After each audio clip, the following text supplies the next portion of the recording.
le Chinois te gifle. Le Chinois te cogne. Pas de réponse. Est-ce que tu peux même dire quelque chose? C'est comme, pour ne pas trop parler, c'est de l'esclavagisme.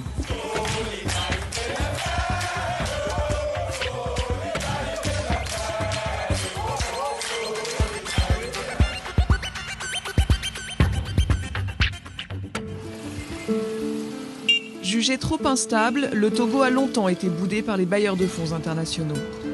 Mais les investissements reprennent en 2008 sur fond d'une relative normalisation politique. Offensive, la Chine s'impose sur les marchés.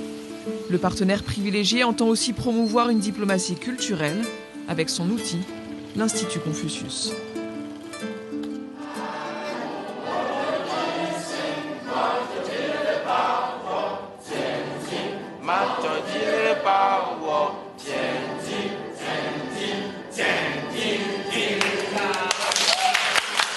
Avec la coopération entre le Togo et la Chine, ça permettra aux Togolais de tirer grand profit et de développer aussi leur entreprise afin d'être un jour aussi à l'image de la Chine.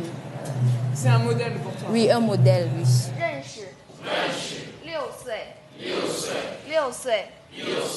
Vous descendez dans la rue aujourd'hui, vous verrez les jeunes, ils sont sur des motos et ce sont les Chinois qui les produisent. Les Chinois sont là ici en Afrique avec des entreprises qui construisent des routes et ils emploient des gens et tout cela, ça a changé la vie des gens au Togo. La Chine a vraiment apporté beaucoup pour le Togo et surtout en général pour l'Afrique. Des produits qui inondent le Togo, des entreprises qui emploient. Pour ces étudiants, se familiariser avec la culture chinoise est un passeport pour la réussite. Mais dans cette capitale en plein chantier, tous ne partagent pas cet enthousiasme. Frédéric nous donne rendez-vous sur un pont construit après les inondations de 2008 par une entreprise chinoise. Ils sont venus sauver les Togolais, la population d'ici en ce temps difficile. Alors, à présent, les Chinois ont des chantiers énormes ici à Lomé. Mais sur ces chantiers, vous verrez les conditions dans lesquelles travaillent les ouvriers togolais, c'est déplorable, quoi. Vous verrez les ouvriers à pieds nus, avec les sandales, et qui travaillent sans gants, sans casque, etc. Là, et qui mettent leur vie en danger, quoi. Direction la base de la Société chinoise des travaux des ponts et chaussées. Elle est en charge des principaux travaux routiers de Lomé. C'est l'heure de la pause pour ces ouvriers, payés en moyenne 3 € par jour. C'est un truc d'esclavagisme. C'est-à-dire que sur les chantiers, on est utilisé jusqu'à dépasser nos forces. Mais pourtant, le salaire n'est pas comme ça. C'est comme une humiliation. Les conditions, c'est tellement très pénible par rapport aux autres sociétés togolaises. Exemple, Seco qui est là-bas, là.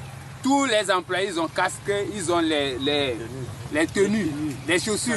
On les donne. Si ça gâte, tu peux apprendre. Et on te change ça. L'essentiel que tu amènes ce qui est gâté et puis tu reprends. Mais ici, il n'y a pas. Nous avions appris qu'ils vous insultent sur le terrain. Oh, il y a même, ça, c'est beaucoup. Des fois, même, il y avait un petit chinois, on l'appelle Tamine. Tu peux arriver, il peut dire quelque chose et que tu ne comprends pas. Il te fait comme ça. Vous voulez pas qu'on filme? Un interprète accepte de nous parler brièvement. Pour moi, il n'y a pas de problème. Je s'entends bien avec mes ouvriers. D'accord, parce qu'on a quand même eu des échos comme quoi il y avait quand même des humiliations, des moments très difficiles à vivre pour les ouvriers. Surtout, comment vous c'est vivez? surtout le malentendu à cause des communications. Il n'y en a aucun problème avec mes ouvriers parce que je parle très bien le français. C'est tout. Ok, merci. Ok. Au revoir. Au revoir. Pas de problème donc. Pourtant, la société a été secouée par 2 semaines de grève en juin. Les ouvriers ont arraché le repos du dimanche, mais comme le prouvent ces images filmées en caméra cachée, ils n'ont pas obtenu les équipements de protection adaptés.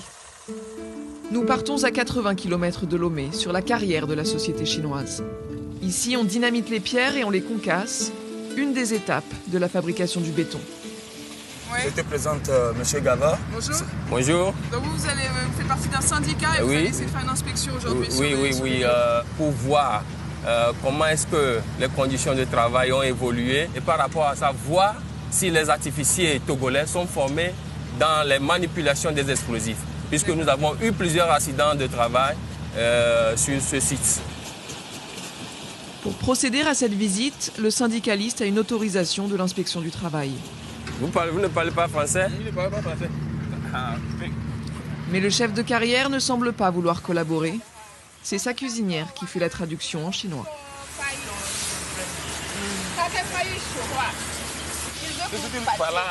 Mais là, ce papier qui nous dit qu'on peut rentrer, il a dit quoi? Il s'en fiche? Oui, oui. Mais c'est censé de Lomé. Nous constatons qu'il y a obstruction pour qu'on vérifie si la formation des artificiers ont été faites et les équipements de protection individuelle adaptés. Si vous voulez nous faire sortir dans les brefs délais, on va organiser une grève ici. Avec le syndicaliste tient à cette formation car les accidents sont courants. L'avant était artificier. Il a perdu l'usage de son bras et de son œil droit.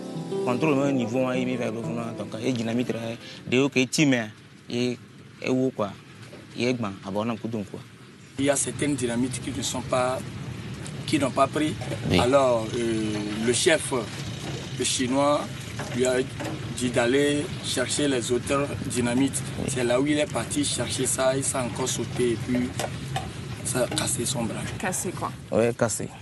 D'accord. Tu n'avais aucune protection quand il t'a dit d'aller voir la dynamite? Rien. Bon, on était deux, ou bien 3 personnes ici. Bonjour. Bonjour madame. Vous travaillez toujours là-bas, vous? Oui, je travaille sur le concassai. C'est ça qui a pris la main avec ça a coincé avec le tambour sur lequel tourne la bande. Le chinois te force d'aller. Si tu résistes toujours, il te dit partie maison. Dans le village de l'Avant, la majorité des hommes travaillent sur la carrière. Lui reçoit une indemnité mensuelle d'une 60aine d'euros, mais ne sait pas jusqu'à quand. Au nom du Père, du Fils et du Saint-Esprit. Amen. Farine est terminée. Farine est terminée? Oui, il n'y a rien. C'est de l'eau, il n'y a rien. Vous ne pouvez plus acheter la farine? Il n'y a pas l'argent. Et pour toi, c'est la faute de qui, ça? Vraiment, la faute des Chinois. Tu es ton pays, quelqu'un vient et vous demande, je voulais qu'il rentre dans votre pays. Tu vas lui donner les lois. Tu ne vas pas donner les lois, donc elle va te maltraiter tes enfants à la maison. Oh bien. Aïe. Un des plus importants chantiers de la capitale est celui de la nouvelle aérogare. Mais l'entreprise qui l'a construit ignore le code du travail et les ouvriers ont décidé de donner de la voix. Une grève qui a coûté leur poste à 120 employés. Ils ont été remplacés sur le champ.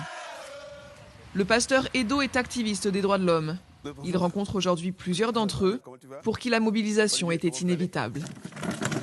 Tiens, suivez. Vous voyez comment il lui a donné le coup de pelle là. Voilà. Donc ils nous ont appris comment on fait le travail. Mais arrivé à un moment donné, eux-mêmes ne font plus rien. Combien toi tu gagnes? Voilà, moi je suis à 2400. 2400 pendant que lui, il par prend, jour. Oui, pendant que lui, il prend 22 500 par jour. Ils disent que quand on vient au Togo, on trouve la main-d'œuvre très moins chère. Il suffit seulement de donner un peu de l'argent aux autorités. Dans la poche de l'État, et c'est fini. Ils vont vous donner des gens en masse. Regardez, hein, la main de celui qui tire le rouleau là, il est sans les équipements de protection. Hein, sans casque. Voilà, vous allez voir les Chinois qui sont debout là. Ils ont casque, ils ont gants, ils ont tout. Pour le même travail, le Chinois peut changer de gants tous les jours s'il veut. Mais le Togolais, toi, tu as un gant pour 1 mois. Regardez. Gant neuf. Gant neuf avec lui. Vous voyez, regardez-les.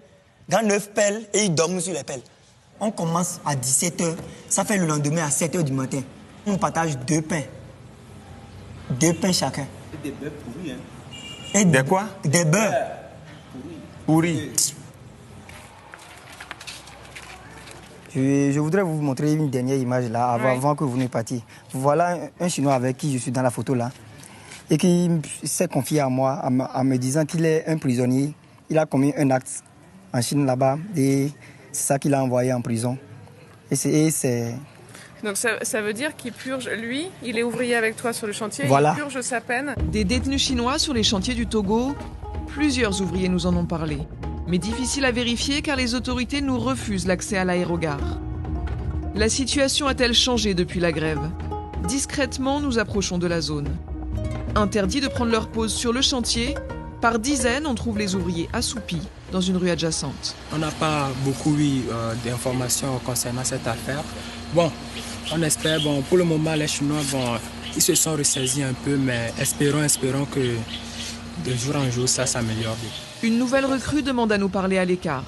Il a rejoint le chantier 3 semaines plus tôt, une vraie boîte à problèmes. Entre Togolais, nous ne sommes pas solidaires parce qu'il y a certains, vu la charge qu'ils ont à la maison, ils sont venus ici faire ce petit job. Ils ont peur d'être renvoyés en faisant la grève. Après cette interview, Kovu a été rappelé à l'ordre par ses supérieurs. Mais ces abus que nous avons constatés ne semblent pas remonter jusqu'aux autorités. Je ne serais pas à l'aise d'apprendre que des Togolais sont maltraités quelque part et que je n'intervienne pas pour qu'il y ait plus de régularité, plus de transparence. Ils ont lâché le mot, ils ont dit c'est une entreprise esclavagiste. Aujourd'hui, un Togolais, on lui donne un gant pour 1 mois. Le Chinois, pour le même travail, il a un gant par jour. Comment vous expliquez ce genre de choses? C'est basé sur quoi? En fait, mes inspecteurs ne m'ont pas rapporté de tels faits. En avril, il y avait déjà un vrai problème. Il y avait déjà des gens qui travaillaient 20 heures d'affilée, qui n'avaient pas le droit de manger ou de dormir sur le chantier. Il y avait déjà ça. Comment c'est possible qu'ils ne l'aient pas vu? Oui, ils inspectent, c'est leur travail. J'aurais aimé que nous soyons hors micro, hors écran, parce que je crois que lorsque les gens rapportent les faits, le plus souvent, les faits ne sont pas tels qu'ils se présentent. Vous voulez dire que du côté des ouvriers, il y a un peu de mensonge? Oui, il y a toujours des difficultés, quelquefois, mais ce n'est jamais des choses véritablement dramatiques. En 2009, la Chine a investi 135 millions d'euros pour la rénovation des infrastructures de transport au Togo. Des grands travaux qui amorcent un développement dans le pays, mais qui laissent un goût amer aux ouvriers togolais.